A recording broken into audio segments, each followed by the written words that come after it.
Well, let's see here.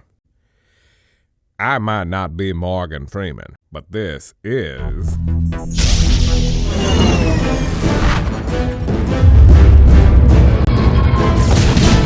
Classic Gamer Reviews. Hook for the Super Nintendo is based off the movie of the same name, which did have a Nintendo release, but the general consensus I'm finding is that it sucked. But don't go complaining in the comment section above, below, or wherever new YouTube layout puts this shit, because the Nintendo version may be good. I've just never played it, so I wouldn't know. Regardless, this is the Super Nintendo version of Hook, and I have to say I did enjoy it.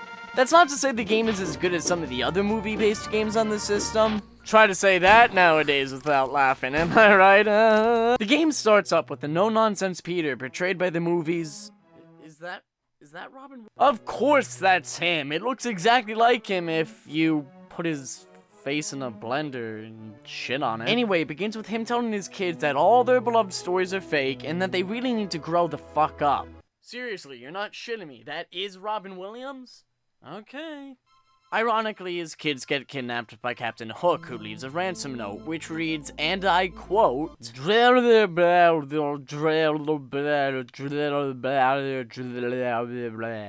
and then what would you know? He gets kidnapped. Oh my god, so many twists.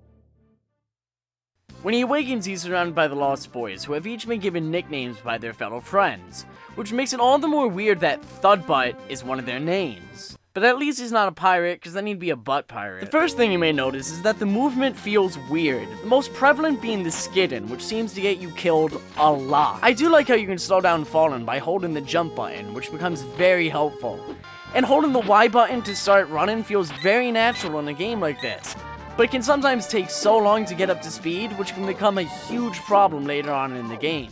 For some strange reason, I found out that the first level isn't exactly a walk in the park. That's not to say it's impossible, but for the first level of a game, you'd expect it to be a bit easier. The crappy hit detection really doesn't help the case either. The first level does a great job of introducing a chunk of the gameplay. You got your swimming, platforming, a variety of enemies, and flying. Now, here's the real ballbuster. You would expect that in a game where you play as Peter Pan, you can fly whenever you want, but not in this game. Your flying requires your happy thought meter to not be empty, and you refill it by gaining happy thoughts from Tink sucking on your wing. You would also expect that after getting some, the happy thoughts would last longer than a few fucking seconds, but they don't, and it always causes you to die. I mean, seriously, let's count.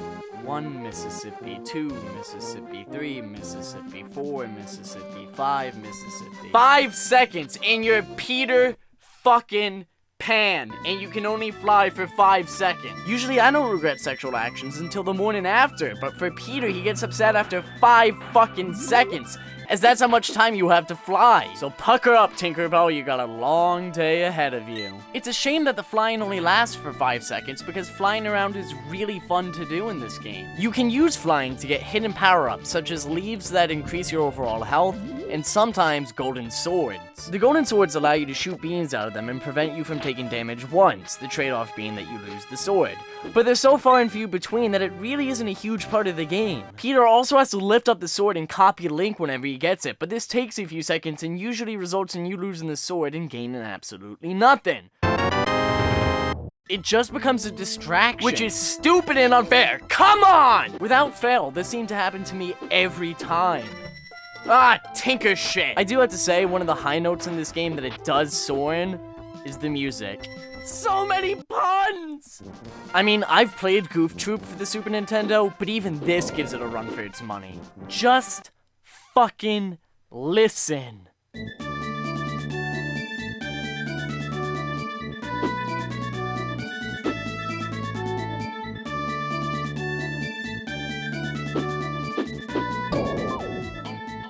Did that crab-riddled slut of a mermaid just kill me?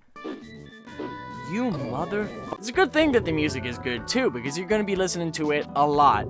Although this is a game that requires you to beat it in one sit-in, you will die a lot, especially towards the beginning. The difficulty is so sporadic that I wondered if the developers made the levels of the game and then just put them in a random order. I further believe this theory because here the game shows that I'm clearly in a mountain covered by snow, but when I start the level, I'm not on a mountain or on snow. I don't fucking get it. It kind of reminds me of that one time that I was chilling with my Catholic priest and he said that we were gonna go to Chuck E. Cheese's, but then he really took me to his base. So you go from getting head and pixie dust from Tinkerbell to being brought to places that are different from what you were originally told. This isn't too big of a problem, but the uncanny resemblance to my life is pretty creepy. None of the level placement makes any sense. The first 2 levels are difficult, then followed by some easy ones, followed by the levels that change the way you go about things entirely. And then when you finally get a game over from the inevitable confusion of differently formatted levels, you lose all your health power-ups you've gotten, reducing your life bar back to just 2 leaves. This can get you into a pickle at some points in the game, but at least the developer doesn't make you start from the beginning of the game.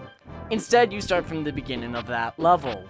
If you rush, however, this will be happening to you a lot. The enemy placement is very well done, and it's similar to Castlevania for the Nintendo. Part of this is because you're barely going to be spending any time flying, and most of the time just walking. While some may be disappointed in this, it does allow for a more streamlined experience. But you would think that the company would have just been better off making their own game. Because making a game where you play as Peter Pan and only spending 5% of the game flying, it's sort of like making a shooting game where you spend 95% of the game filling out paperwork in order to own the guns. I don't want to give the impression that this game is not fun. It really is, although it barely follows the movie's plotline in any way, shape, or form, minus the intro and ending. Hook features a lot of fun levels that usually end with just as fun boss fights. The journey from beginning to end is complemented by the fantastic amount of varied environments with catchy music.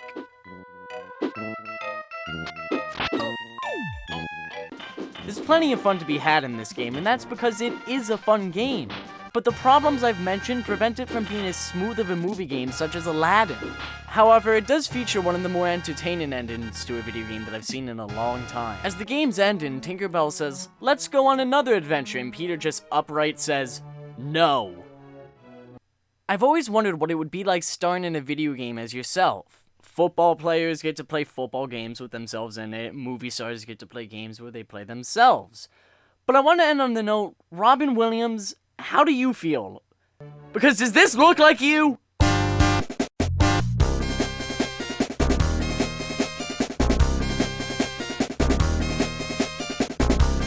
Well, let's see here. I may not be Morgan Freeman.